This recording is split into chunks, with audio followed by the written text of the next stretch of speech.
Hello humans, Dr. Kai here. Yesterday I received my HP Reverb G2 and I'm going to be making a video comparison between that and the G1 right after this. But I wanted to share with you a modification that I was forced to come up with out of desperation last night, which is actually fantastic. And what it does is solve the problem of comfort completely with regards to the, VR headsets in general. It's not just the HP Reverb. I'm sure this can be applied across the board. It does have its pros and its cons, so I'm going to try and go through all of those as well. But for me, and for the way I use VR, it's absolutely perfect. I've been using VR, a little bit about me, since the DK2 came out. I pre-ordered it and I got it then, and since then I've spent at least 10, 20, 30, even 1,000 hours in VR. I use it for basically everything. Ideally, I'd like to use it for everything computer related because I can bring up windows inside my computer so to work from, to watch YouTube, to listen, to learn, everything. As well as gaming. So the more I can wear it, the better. But the main problem that all VR headsets have had is that they are extremely difficult to wear for extended periods. No matter how much they innovate in comfort, which the HP Reverb G2 has done further than, I would say, almost any other headset that I've used at least. But the problem still remains that the pressure, the way it grips your head and the way it stays secure is by squeezing the back and the front, this came from there by the way, of your face, basically. The back of your head and the front of your face, and it squeezes, and that's how it holds in position. The squeezing on your face is where the issue lies. It creates a pressure which builds up like a soreness of skin, a soreness of bone. It gets right into your head and into your skull, gives you a headache. And while I am particularly quite good at tolerating that, and I have usually spent 5 to 6 hours in VR at a time, I hate it, and I really hate the fact that it hurts, and it does put me off. It does make me ration my time in VR. Well, I'm not going to go in VR now because later on I'm going to be having a better session, so I'd rather save all my pain juice for that. Now I think this modification has completely and utterly solved that problem. It does have pros and cons, and I'll try and go through them, but basically for my uses it does fix them. So let me explain what the modification is. Firstly, what it achieves is that when you now wear this VR headset, it does not touch your face at all. There is something else that touches your face. Obviously, it does need to be held on in some certain way, and I'll get to that in a second. But basically, it hangs right in front of your face, and believe it or not, because I've removed this rather cumbersome, deep, sticky-outy facial interface, I have brought the eyes closer to the lenses so you actually get a much better field of view. Now, bear in mind that when I first tried on the G2, I thought this was extremely comfortable. I love the fact that it's made out of cloth, which is by far the best material out of all the ones I've tried. The rubberized ones, they stretch and bend your skin, and it really, really hurts, like straight away. And cloth is always much more comfortable, regardless of how soft it is. Cloth is always like the key component in a good facial interface. So they fixed that, and they made it quite thin. But the problem is that because it sticks out so much, that you'd have to have it pressed right up against your skull at full strength in order to get your eyes close enough to the lenses to take full advantage of the 111 degrees of field of view that the lenses have. So I really, really do like field of view, and I don't want to sacrifice it for arbitrary reasons. So I was wearing it really tightly, and I was like, no, this is not going to work. I'm back to square one with comfort, even though this is the most innovative device for comfort in terms of VR headsets so far. So scrap that, come up with my own solution. Now, it occurred to me that if I put this on without the facial interface, it's true that that hangs and it's got nothing to grip. But if some kind of pressure was pushing against the back of my skull there, this is all stiff enough that it does stay perfectly in position right in front of me without touching my face. The grip is all basically pushing against the back of my head. So after a bit of thinking and looking around the house, I realized that my wife has this like sort of sweatband, headband type thing. It's very stretchy, very soft. I have, in order to like bring down a bit, you didn't need to do this, but firstly, this keeps it in position. I've like wrapped it around the strap at the back. Also, it was a bit too big, so this is like made it a bit smaller, a bit more tighter. Now, I didn't need these. I'm going to get onto what these things are in a second. And that's not part of holding the strap in, so don't get confused. But that basically goes round the side. It's basically gripping the back, and it fits nicely into this slot. Right, and then it goes underneath and stays there. Now, when you put on the headset, you lift it up like that, you grab there, you pull that forward and put that on your forehead, like that.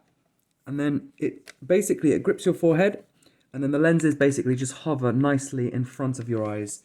And depending on how you adjust it, you can get it extremely close. So I've stuck in a little cable tie here. It's one of the biggest ones you can buy to create that level of gap. And that basically brings the lenses to about half a centimeter away from my eyelashes. So I don't feel it at all, but they're in the exact distance where I can see the full square of the lenses, rather than have like a hole that I'm looking through at the lenses, which the lenses are behind. Sorry, I didn't mean lenses, I meant screens.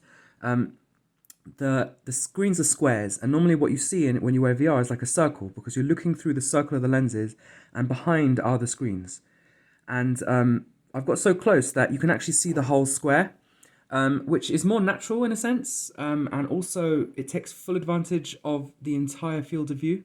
Annoyingly, at the very edges of the screens in VR, because of motion smoothing, there is a bit of noise. Like the screens, they kind of flash there a bit, so it can be a bit distracting. But you can always adjust that to your liking, get it a bit further away, So this solution is good for that. Now, the other thing is what these things are. They're weights. Now, because basically it's now being balanced from the back only, and whatever this strap is doing, it will keep trying to creep down and creates like a bit of a pressure over here. So I've counterbalanced it with these weights. They're not absolutely essential, but they really do help. It has effectively like double the weight of the headset, but the weight of the headset's not really the problem. Your neck muscles are very strong, that your head weighs as much as a bowling ball, and this isn't really adding that much to that. I mean, it does add something. Like after a few hours, it's going to take a while for your neck muscles to build up a bit, but I'm sure they will. And it's still way more comfortable than having that squeezing on your cheekbones and your forehead, basically. So this solution works extremely well. I tested it for 4 hours last night. I was in zero pain the entire time. The beginning and the end of the session, my face felt exactly the same. This strap is very soft, very stretchy, and it spreads the pressure on it's quite long, as you can see, quite wide.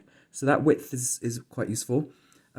So yes, I strongly recommend you try that. Now, bear in mind one problem that arises from this that can be solved with further DIY modding. There's no more covering here for light. So if you've got a light directly above you like I do now, I could not possibly play like that. The light will come in and reflect off the screens, and it's horrible. If you're playing in quite a bright room, it's not necessarily that bad. It depends on how bright the room is versus how bright the screens are. But ideally, this is a solution that works best for if you play in the dark. So please bear that in mind. I wouldn't go to all the effort unless you're absolutely ready to sacrifice or be willing to further mod in ways that I'm not going to explain in this video. Ways of sealing the light on all sides. It's not just the top here. It's now the bottom and the side. Well, not really the sides, but mainly the top and the bottom, because the sides are blocked by the curve of that. So yeah, these are just little 3 ounce weights. I don't know what that is. 3 ounces? No, I can't convert that in my head. That I bought off eBay. They're only a few pounds, a few dollars. I put them on the sides as opposed to right in the middle, because then you can just lean back and you don't have any weird things that get in the way. I put masking tape around them as well as a cable tie. And none of the modifications I've made are going to damage the device in any way whatsoever, leave any marks whatsoever, especially if you do it properly with this, you put down the tape first. And obviously it's not going to void the warranty. You can keep this on the side, and you can put it back whenever you need it. And this has unlocked VR for me now forever, and I really hope that you guys also find a way to get comfortable with your VR. And if any of you do end up taking my advice and trying this out, do let me know if you make any of your own modifications to improve it. Put them in the comments. I'll try and pin them so we can share our knowledge with our fellow gamers and our fellow escapists and our fellow VR users. And if I have anything else to say, I will try and say it now, but I think that just about covers it. Yes, the other thing I want to say is let's try and make this video go viral, because if we can, maybe we can convince some manufacturers to actually build something like this in. Or it's something even better, because obviously this was me just having a little think last night, how can I solve it, and getting very lucky with what I found around the house and what ideas I came up with and whatever. just think what a proper research team could do. Now, I assume they've already done some research into comfort, some good ergo testing and all that, but for some reason this solution has never come up. So I can just tell you now, it really, really works. It really, really works, and especially if we could integrate some kind of darkening around here, over the top and over the bottom. I'm sure that the next generation of VR headsets could effectively solve the problem of comfort completely without having to invent a new technology like squeezing it into a contact lens or something. And normally, as I say, the back and the front is where the pressure comes from to hold it onto your head. So I was just wondering, again, I haven't ergo tested it, so maybe there is an answer to this, but it could be that if it's gripped from the sides, we wouldn't need to do all this. Like if the sides of your head are what's being gripped, this doesn't have to touch your face anyway. It can hang off your face and it's actually going to be more stable. It's not going to fall around like... Oh yeah, another downside to this modification is that it's slightly more wobbly at the front now. You can still look all the way up, you can look all the way down, and it basically stays in place just as much as it would if it were gripping your face. But if you turn to the sides really quickly, like you look left, you look right, it kind of wobbles a bit.